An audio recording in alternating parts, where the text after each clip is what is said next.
أهلا بيكم في قناتنا.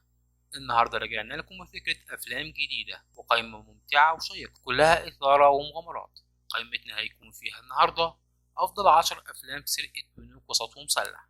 كل فترة بحاول أجيب لكم مسلسلات وأفلام جديدة شيقة تتابعوها وأرتبها لكم من الجيد جدا إلى الممتاز، فكل فيلم في هذه القائمة جدا ممتع.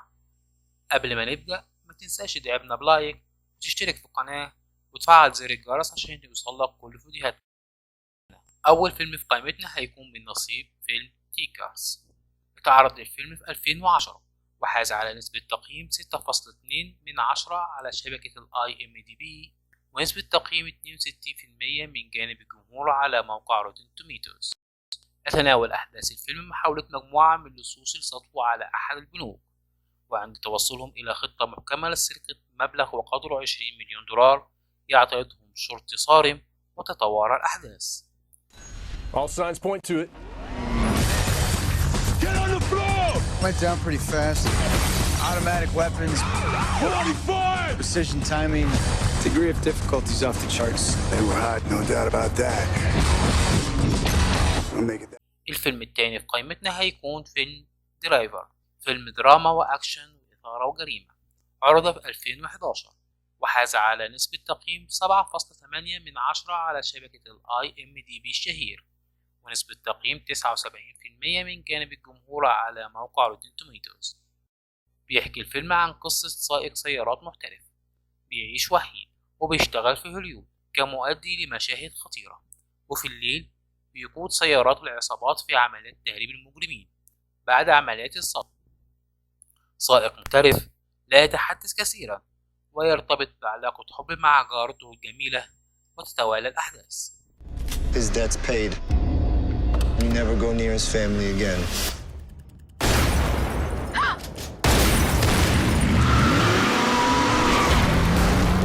Did you have any idea there'd be a second car? He said there would be another car to hold us up. ثالث فيلم معانا هيكون من نصيب فيلم ذا إيطاليان جوب، فيلم أكشن وإثارة وجريمة. عرض في 2003 وحاز على نسبة تقييم 7 من 10 على شبكة IMDb الشهير ونسبة تقييم 80% من جانب الجمهور على موقع روتن توميتوز. تدور قصة الفيلم حول لص خزائن وابنته اللذان يخططان لسرقة سبائك ذهبية مع فريق متخصص في السرقة، لكن أحد الفريق يخونهم ويحصل على الذهب بمفرده ويقتل القائد ويظن وفاة باقي الفريق، وبعد عام يجتمع الفريق مرة أخرى ويحاولوا استعادة الذهب. He'd never let that gold out of his sight. Unless he's playing us, and he is. You're out of moves. The game is over. Just give up already. He's got no imagination. What happened to my truck? رابع فيلم معانا هيكون من نصيب فيلم اوشن 11، فيلم أكشن وإثارة وجريمة. عرض في 2001. الفيلم مقتبس من فيلم بيحمل نفس الاسم وانتج عام 1960 وحاز على نسبة تقييم 7.7 من 10 على شبكة IMDb ونسبة تقييم 80% من جانب الجمهور على موقع روتن توميتوز. تدور أحداث الفيلم حول عصابة متخصصة ومحترفة تتكون من 11 فرد بقيادة أوشن يجتمعون لوضع خطة طموحة ومجنونة لسرقة أكثر 3 كازينوهات للقمار. Dozen guys doing a combination of cons. 10 ought to do it, don't you think? You think we need one more? You think we need one more? All right, we'll get one more. خامس فيلم معانا هيكون من نصيب فيلم ذا بانك جوب، فيلم أكشن وإثارة وجريمة. عرض في 2008. الفيلم مقتبس من قصة حقيقية رائعة أحداثها كانت في عام 1971 لسرقة بنك في وسط لندن، وحاز الفيلم على نسبة تقييم 7.2 من 10 على موقع IMDb الشهير ونسبة تقييم 74% من جانب الجمهور على موقع روتن توميتوز. تدور قصة الفيلم حول مجموعة من الأشخاص يضعون خطة معقدة لسرقة خزينة أحد البنوك ويقومون بحفر نفق طويل للوصول إلى الخزنة، لكن تقع أمامهم العديد من العقبات التي يحاولون حلها. We're in. Let's make some money. Look at this. 47. Sounds like a good year to me. Oh, no. Where'd these come from? You better come clean and tell us what this is really about.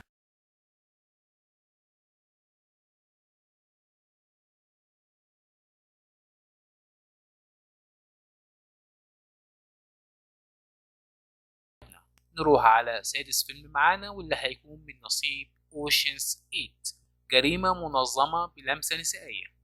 الفيلم من تصنيف الجريمة والكوميديا والأكشن والإثارة، عرض في 2018، والفيلم حاز على نسبة تقييم 6.3 من 10 على شبكة IMDb الشهير، وعلى نسبة تقييم 47% من جانب الجمهور على موقع روتن توميتوز. تدور أحداث الفيلم حول مجموعة من الفتيات اللواتي يخططن لعملية سرقة كبيرة للغاية بقيادة DB أوشن، وهي فتاة تتمتع بشخصية قوية للغاية أهلتها لقيادة باقي فتيات المجموعة. وتتولى DB إعداد العدة وتضع الكثير من الخطط لمدة طويلة من الزمن للقيام بهذه العملية.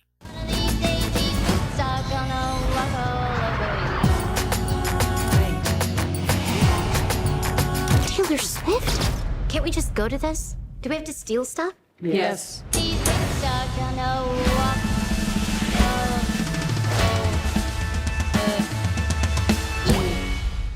أما الفيلم السابع معانا هيكون فيلم هيت، أحد أفضل أفلام الجريمة. فيلم جريمة أكشن إثارة عرض في 1995. الفيلم حاز على نسبة تقييم 8.3 من 10 على شبكة IMDb، ونسبة تقييم 94% من جانب الجمهور على موقع روتن توميتوز. تدور قصة الفيلم حول عصابة محترفة تعمل لحساب بعض الأشخاص وتختص بسرقة البنوك وصناديق الائتمان، ويدير هذه المجموعة مجرم ذكي، وتؤدي العصابة عملية سرقة ضخمة في لوس أنجلوس، ويحقق في ذلك رجال الشرطة بقيادة محقق يسعى لحل تلك القضية والقبض على هذه العصابة. What if you do got me boxed in and I gotta put you down? Because no matter what, you will not get in my way. I will not hesitate for a second.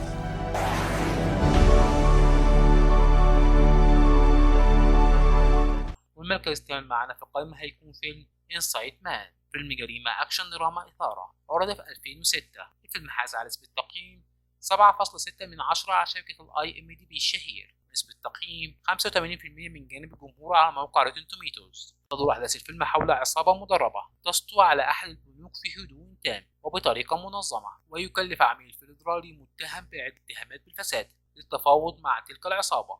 وفي نفس الوقت يقوم رئيس البنك بتكليف عميل خاص بنفس المهمة لكي ينقص بعض الممتلكات الثمينة الموجودة داخل أحد صناديق البنك. تبدأ سلسلة من المفاوضات تجمع كل الأطراف. They heard everything we said. They bugged us. Keep your man back. You planned every inch of this thing right from the start, and you got everybody marching to your beat, including me, and I'm through buying it. What are you doing? Come on, this ain't no bank robbery. الفيلم رقم 9 في قائمتنا هيكون من نصيب بيبي درايفر، فيلم جريمة أكشن رومانسي إثارة ومليء بأحداث الإثارة والتسويق والمطاردات الطويلة، عرض في 2017. الفيلم حاز على نسبة تقييم 7.6 من 10 على شبكة IMDb، ونسبة تقييم 86% من جانب الجمهور على موقع روتن توميتوز. تدور القصة حول شاب يدعى بيبي لديه مشاكل في السمع بسبب حادث تعرض له في الماضي، ولديه موهبة مميزة في قيادة السيارات، ويعمل كسائق مهرب لمجموعة من اللصوص. وبعد إجباره على العمل لدى زعيم جريمة يجد نفسه يشارك في سرقة محكوم عليها بالفشل. So what is it you do? I'm a driver. Oh, like a chauffeur. What is your name? Baby. Your name's Baby. B-A-B-Y Baby. أما المركز العاشر والأخير هيكون من نصيب فيلم ذا تاون، فيلم جريمة أكشن درامي حقق نجاحا كبيرا في دور السينما وعرض في 2010. وقصة الفيلم مقتبسة من رواية أمير اللصوص لتشاك هوغن. الفيلم حاز على نسبة تقييم 7.5 من 10 على موقع IMDb الشهير، ونسبة تقييم 85% من جانب الجمهور على موقع روتن توميتوز. يدور الفيلم حول عصابة من 4 أشخاص يقومون بسرقة بنك، ويحاول أحد عملاء مكتب التحقيقات الفيدرالي القبض عليهم. وفي نفس الوقت يقع رئيس اللصوص في حب مديرة البنك، وكان من المفترض أن يقتلها، لكن عنده رأي تاني. فيا ترى إيه اللي هيحصل؟ See anything at all through the blindfold? No.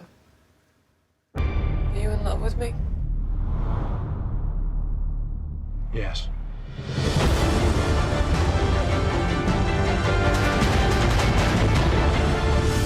She's the one person that can give us the facts.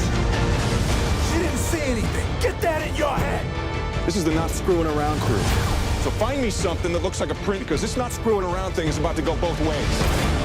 وبكده خلصت قائمتنا النهاردة.